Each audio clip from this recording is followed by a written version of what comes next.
This final video will be focusing on the leader of the Gotei 13, Head Captain Yamamoto. After having made videos on all of the other captains, it is interesting to see their perspectives of the head captain. While researching for this video, I was reminded of all of the bonds that he shared with the various different captains, like how he had recruited Yachiru Unohana, how he had taught Ukitake and Shunsui, his relationship with Kenpachi, how he had tried to teach him kendo, and lastly how he had recruited Sajin Komamura even though he wasn't a human. These are only a few notable examples of the impact that Head Captain Yamamoto had on his subordinates. As this video progresses, I want to really go through the legacy of Head Captain Yamamoto, how he had impacted the characters within the story, and had left a lasting impression on us the reader. Within anime and manga, there's a plethora of really powerful, old and wise men. In Naruto, you have the third Hokage. In One Piece, there's Whitebeard. Within Hunter x Hunter, of course, Isaac Netero. And even within Dragon Ball, the turtle hermit Roshi. What is consistent through all of these characters is the experience that they have, and the impression that they immediately give off that they are the strongest characters within that particular story. With the exception of Master Roshi, all of these old wise men that I have mentioned have left a long-lasting legacy, where we can really look back and marvel at their strength, endurance, and abilities. And for the most part, these elderly characters always sacrifice themselves for the next generation. Of course, we know that Head Captain Yamamoto does exactly this within the 1000-year Blood War arc. The Captain Commander is one of the oldest and most powerful Shinigami, and in this video I'm going to be explaining why he is admired by all of the Shinigami, explaining the relationships that he has with his subordinates, as well as why he has a strong sense of duty towards the Soul Society. So let's dive into the analysis of Yamamoto Genryūsai Shigekuni.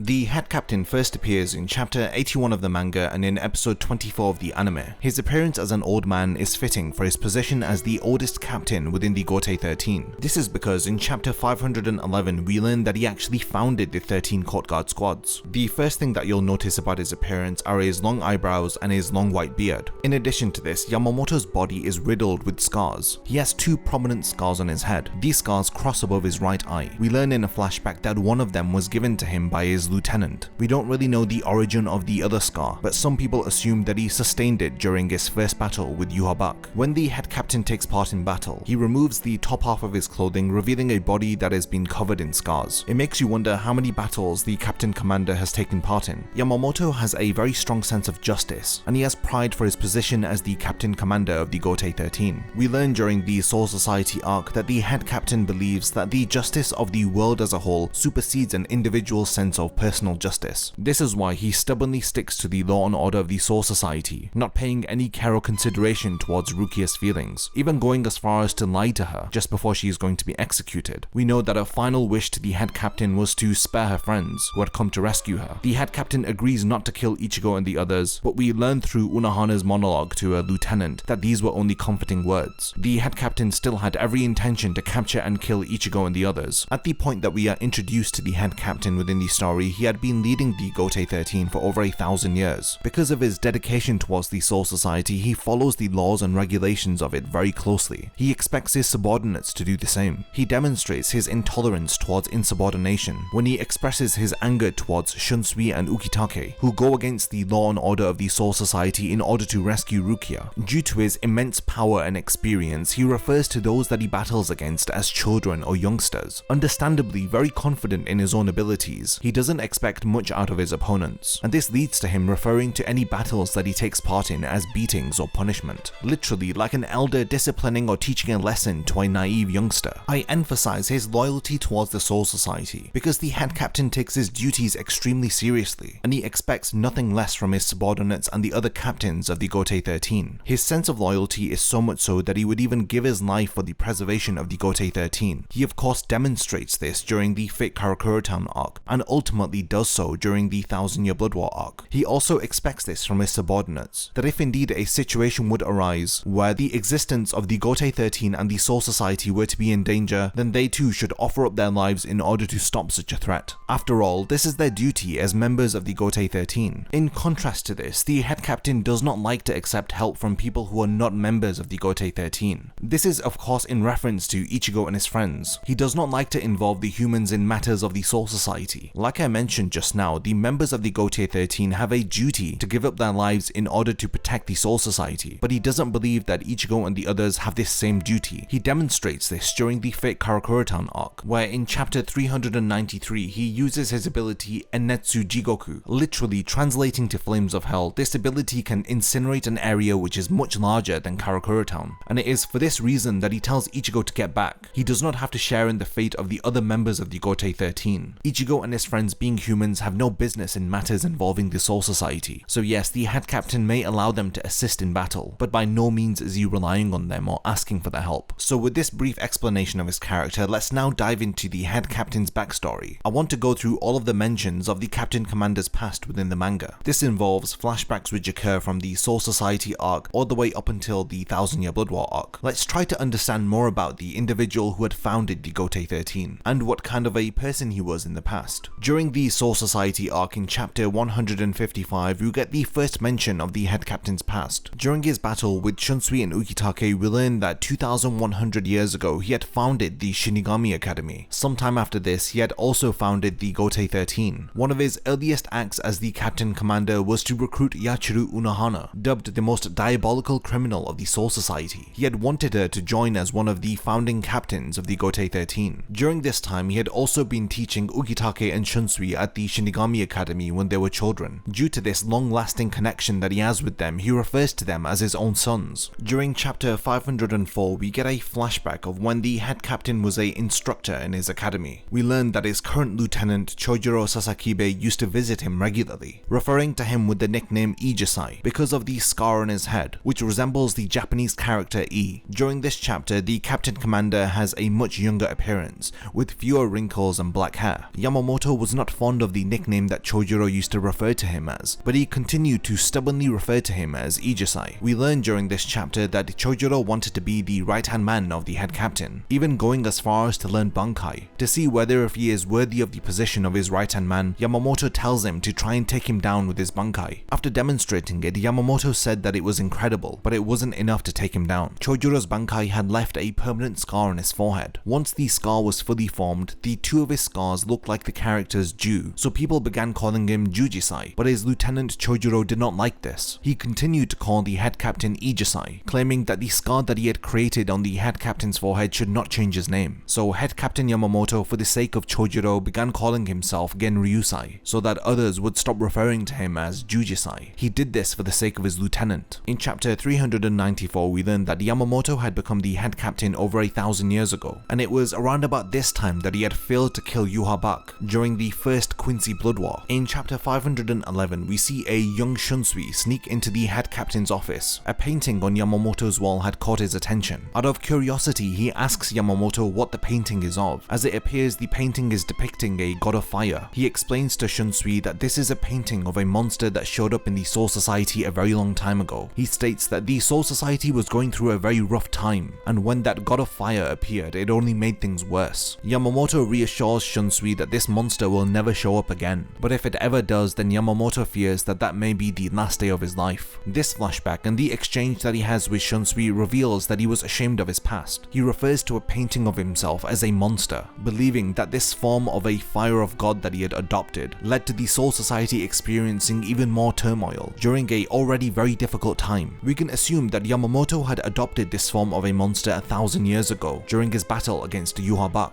During the rematch that they have in the 1000-Year Blood War arc, Yhwach refers to the past Yamamoto as a demon, stating that in the past he would go through any means necessary in order to defeat his opponents, going as far as to hold very little regard for humans in the real world, or even his own subordinates, treating them as easily replaceable pawns. It was only after the Quincy threat was defeated 1,000 years ago, and after attaining peace, that the head captain had decided to live with honor and justice. This is what led to his character changing, and I will talk more about the change that his character undergoes later on in the video, as the person that he grew to become is called into question by Yhwach. Quite some time after this, we learn in chapter 138 that the head captain had allowed Sajin Komamura into the Gotei 13. He had accepted him when nobody else would, and shortly after this, Kenpachi was also enlisted as a captain of the Gotei 13, after killing the prior captain of the 11th Division. Because he had attained the captain rank with no formal training, the head captain seemed it fitting to teach him swordsmanship. However, after only one lesson, he became concerned with the destructive power that Kenpachi had possessed. possessed. Along with the Central 46, he decided to cease Kenpachi's training,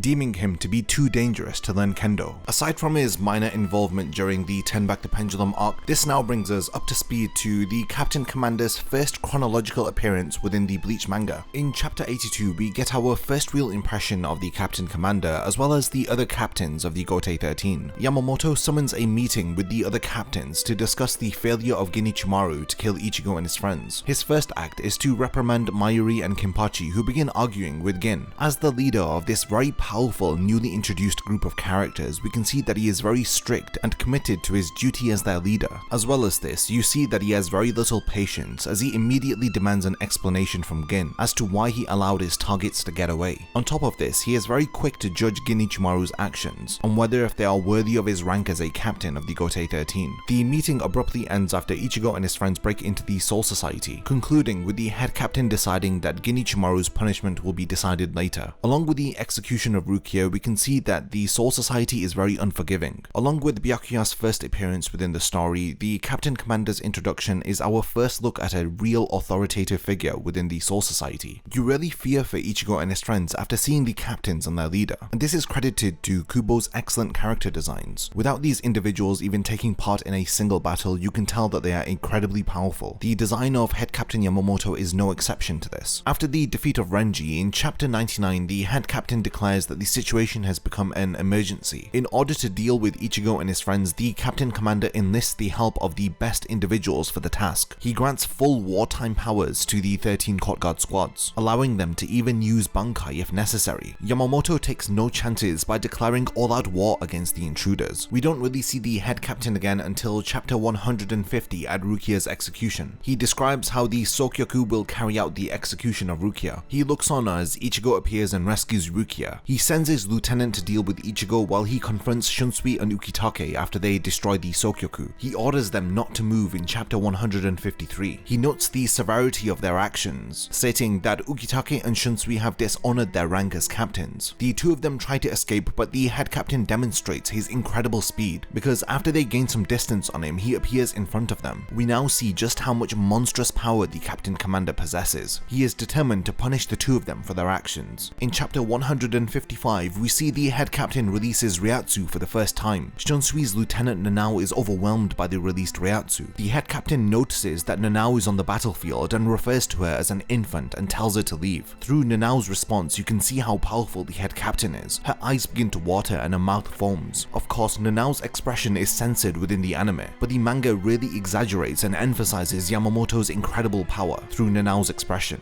After she is taken away from the battlefield, the head captain describes Shunsui and Ukitake when they were younger. He states that he was proud of them as if they were his own sons. It adds to the disappointment that he feels, as he had hoped that the two of them stayed on the same path that he has, where upholding the rules of the Soul Society supersedes any personal justice that they are seeking. Of course, in this context, they have gone against the rules of the Soul Society in order to protect Rukia, as they believe that executing Rukia is an excessive form of justice. The two of them try to talk it out with the head captain, but he states that there is nothing left to discuss, as he draws out his Zanpakuto, suggesting that the two of them do the same. As the head captain, he cannot be seen to be wavering in his resolve. He is the embodiment of the Soul Society. If he does not uphold and preserve the law and order of the Soul Society, then nobody else will. This is why the head captain does not want to talk with Shunsui and Ukitake. Despite his close bond with them, he needs to discipline them for breaking the rules. A battle begins immediately between the three of them, but unfortunately it is off screen. This doesn't really give us much of a chance to see the head captain's abilities on full display. But thankfully, at the end of chapter 155, we see the head captain release his Zanpakuto, as his Shikai Ryujin Jaka is unveiled. You may have assumed that the head captain is a frail old man, but his appearance now that he has removed his captain's coat is that of a muscular old man, whose body is covered in multiple scars, like I mentioned earlier. Ukitake perfectly describes the head captain's appearance here, as he feels fear and the weight of his spiritual pressure, comparing it to the weight of the deep sea, describing that the head captain's Shikai has transcendent spiritual pressure. It can even be stated that it is more powerful than some individuals' Bankai. The heat that is emanating from his Zanpakuto is scorching the heavens and consuming even the clouds. Ukitake describes Ryujin Jaka as a Zanpakuto that can turn everything that it touches into ash. The Captain Commander possesses one of the most terrible, oldest and greatest Zanpakuto. When challenged by such a powerful opponent, the two captains have no other choice but to release their own Shikai. After activating their Shikai, the head captain does marvel at their Zanpakuto, as he comments that Shunsui and Ukitake's Zanpakuto are the only dual-bladed Zanpakuto within the entire history of the Soul Society. The three of them finally clash and an explosion erupts as we cut away from the scene. After releasing this video, I've broken down this encounter from 3 different perspectives. Of course, we see here the perspective of the disappointed head captain. In my Shunsui character analysis, we see the cool, calm and collected perspective, whereas in my Ukitake video, I go over how he was feeling anxiousness or apprehension, how Kubo drew the expressions on the faces of Shunsui and Ukitake very differently to match their own personalities. I really love this encounter between 3 of the most powerful Shinigami within the Soul Society, students battling against their master, the differing reactions between Shunsui and Ukitake, the seriousness of the head captain, and ultimately the 3 of them not holding back as the new generation clashes with the old. Shunsui and Ukitake cannot recall the last time that they had seen the head captain in this state. We can infer that they know full well the monstrous power of the head captain, as they have seen him in battle however many years ago. Of course, this is merely a glimpse into the true monster that the head captain is, the very monster that he resorts to transform into in order to battle against Yhwach during the 1000-Year Blood War arc, and the very monster that he described to a younger Shunsui when he was intrigued by the painting within the head captain's office. In hindsight, coming back to this battle, I would have loved if we actually got to see it, but I think there is still some beauty in the way that Kubo had executed this. By teasing the abilities and powers of Ukitake, Shunsui and the head captain, it gave us something to look forward to in the future, because when it comes to the head captain, we do get to see a lot of his abilities throughout the story. I was surprised at how many powers and abilities he had actually demonstrated when I was researching for this video, so when we finally do get to see the head captain use a power, it feels satisfactory, because we have been looking forward to it ever since chapter 156, where we cut away from the battle between the 3 powerful Shinigami. Their battle does eventually stop after the news that Aizen has betrayed the Soul Society is shared by Isane Kotetsu, so that wraps up the head captain's involvement within the Soul Society arc. He does have some minor appearances between now and the Fate Karakura Town arc, including where he orders the Shinigami to prepare for war against Aizen, and he refuses to give Ichigo and the others permission to go and rescue Orihime, as he believes that going to Hueco is suicidal. After all, he believes that Orihime had willingly gone to Hueco of her own choice, and it is for this reason that he justifies not going to save her. Later, he orders the creation of Fate Karakura Town so that the captains could battle at full strength against the Espada, and of course Aizen.